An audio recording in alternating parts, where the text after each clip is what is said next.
Hello and welcome. You are now looking at the site for Amazon Simple Email Service or Amazon SES. And the site is Amazon's cloud-based service for email marketing services. Now in this course, we'll be looking beyond the marketing language to look at the basic uses for Amazon SES. We'll also take a look at the basic provisions that Amazon is making for GDPR. We'll walk through some basic authentication practices. And we'll go beyond the basics for Amazon SES and email deliverability. We'll discuss what it means to use an interface in order to interact with Amazon SES, but to use another service to deliver the email. And then we'll survey the basic interfaces that you have access to. So basically, the course is designed to give you a basic overview as well as to get you started using Amazon SES for business purposes. So with that, thanks, and I'll see you in the first video. Hello and welcome. Now in this video, we are going to be discussing the pricing for Amazon SES. And assuming that you don't have an account, we're going to go to the pricing link right here at the top. Now if you scroll all the way to the bottom, you're going to notice that you can start using SES at a free tier at no cost. What this will allow you to do is if you are a new Amazon AWS customer, you'll be able to send the first 62,000 messages through Amazon SES absolutely free, in addition to having 1,000 inbound messages per month. Now, after the first 62,000, you'll pay 10 cents per 1,000 emails sent afterward. Now, this only applies if you're going to be using the application from inside of Amazon SES. If you choose to use another client or another application that uses Amazon SES, then the price you'll pay is 10 cents per 1,000 emails sent. Now there is also pricing for receiving email, however, we're not going to cover that portion in this particular course. Now if you want to get an idea of what you'll be paying every month, you can always use the AWS Simple Monthly Calculator. And all you'll need to do is to put in the information based on what you have with Amazon SES. This will give you an estimate of what you'll be paying at the end of your month. Now for some users, it'll be necessary to get a dedicated IP address, as this helps with deliverability.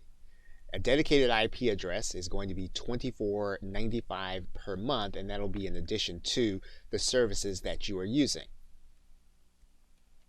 It's likely that if you choose to use Amazon as your email provider that you will not be using attachments.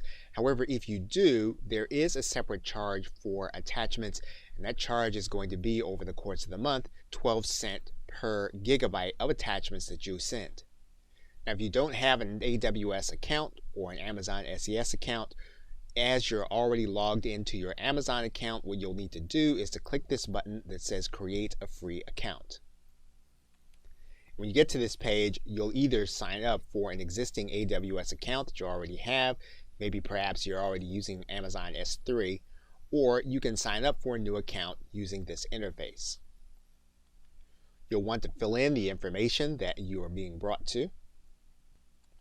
And once you've done that, you'll then click Create Account and Continue. Now when you get ready to sign up, you will need to submit a credit card number to AWS. You can do that here in this screen, and once you've done that, you can then click Submit.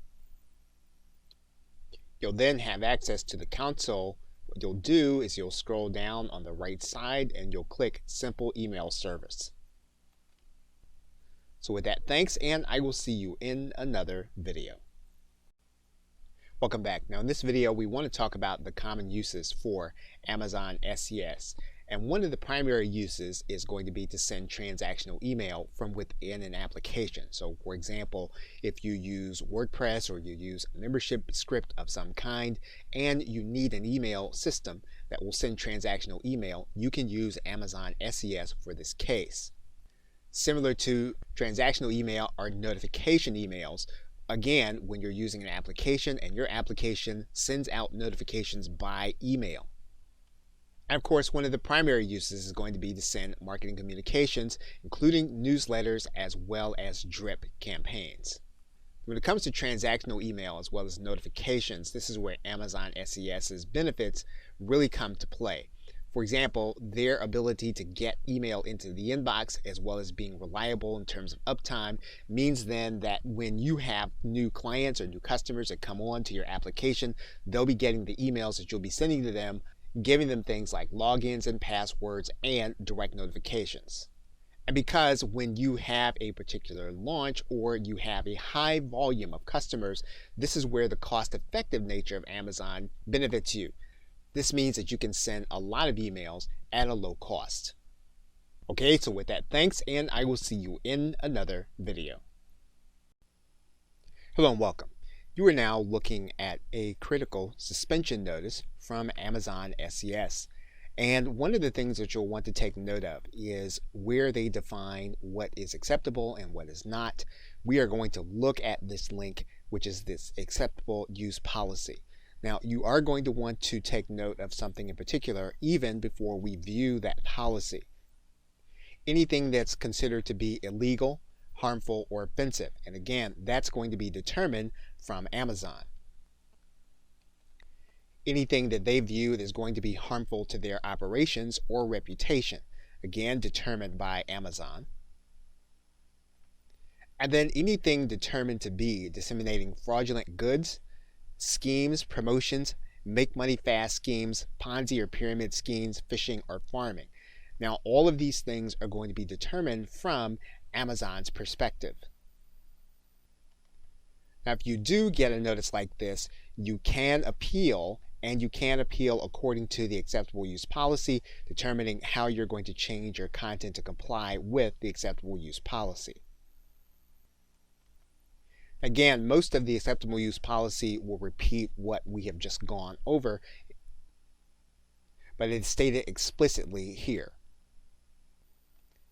You want to be careful that your email does not appear to be or look like mass email or spam. Now, in its tips and practices, although it does not prohibit these particular industries, they do associate these with poor quality email experience. Home mortgage, credit, pharmaceuticals, alcohol and tobacco, adult entertainment, casinos, and work from home programs. One of the things the company is monitoring is hard bounces from your email sending. So to remain within the acceptable use guidelines, you'll want to make sure that you are well within these tips and best practices in case there's a problem with one of your emails.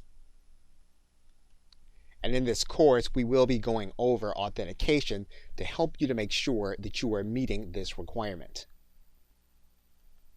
And finally, although it is not required, it's recommended that you use a double opt-in strategy by Amazon.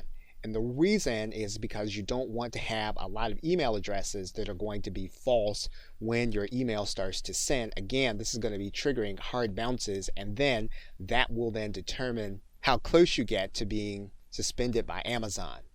So before you begin relying on Amazon SES as your autoresponder or as your newsletter sender, you do want to make sure that you are well familiar with the AWS acceptable use policy. Hello and welcome. In this video, we're going to briefly discuss the General Data Protection Regulation for the operations you may have via email with citizens from the EU. Now, Amazon has an extensive frequently asked questions section that's worth reading even if you choose not to use AWS.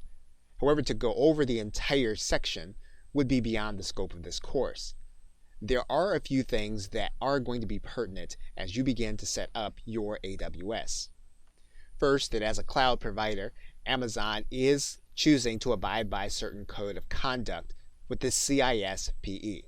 The built-in security features of Amazon SES using the IAM system only allows authorized administrators access to the data that you will be keeping with the email addresses in the SES system.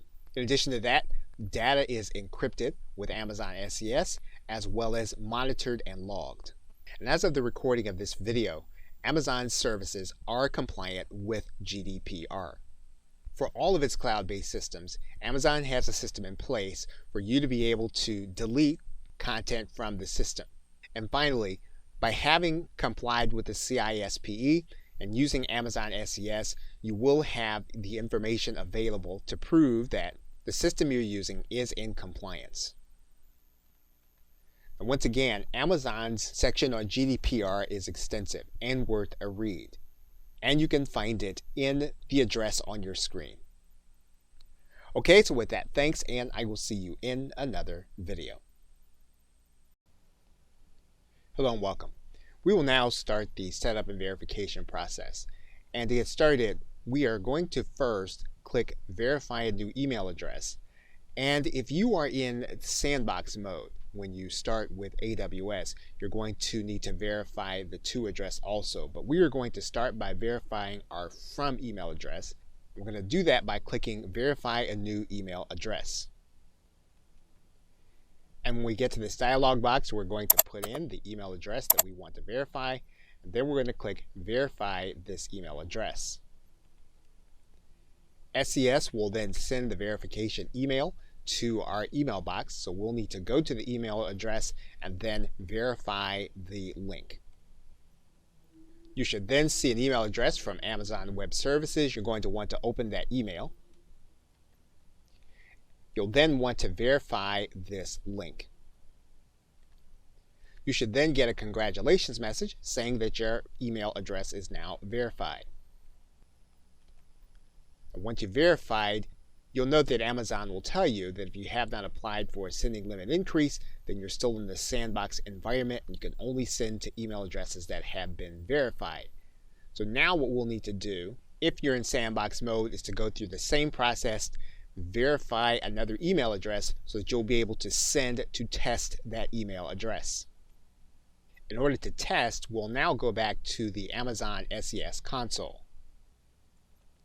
And what we're going to do now is we're going to click this link that says email addresses. We're then going to choose our from email address. So we're going to highlight it and we're going to click send a test email.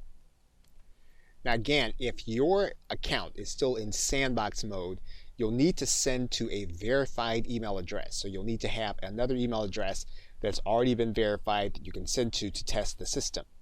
If you're not in sandbox mode, you can write in the email address you're going to be sending to. You can write in your subject and then your body. And once you've written the email, you can then click Send Test Email. You should then be able to go to your inbox and then see the email that has been sent. And if you do, that means that the system is working properly. In order to begin using Amazon SES, you are going to need to move out of the sandbox mode. And if you are still in, you are going to need to go through a few steps. First, you're going to need to visit this particular link. And this is where you're going to open up a request to move out of the SES sandbox. You're going to choose your region for sending. And then you're going to determine your sending quota or your send rate. You can actually request to be out of the sandbox and request a sending increase at the same time. So you can do that right here. The most important part of this process is that you are going to tell Amazon how you intend to use the SES system. You're going to want to tell them how you're going to build and acquire your mailing list. You're going to tell them how you're going to handle any bounces or complaints. You're going to tell them how people are going to be able to unsubscribe from your mailing list and how you're going to respond to those requests.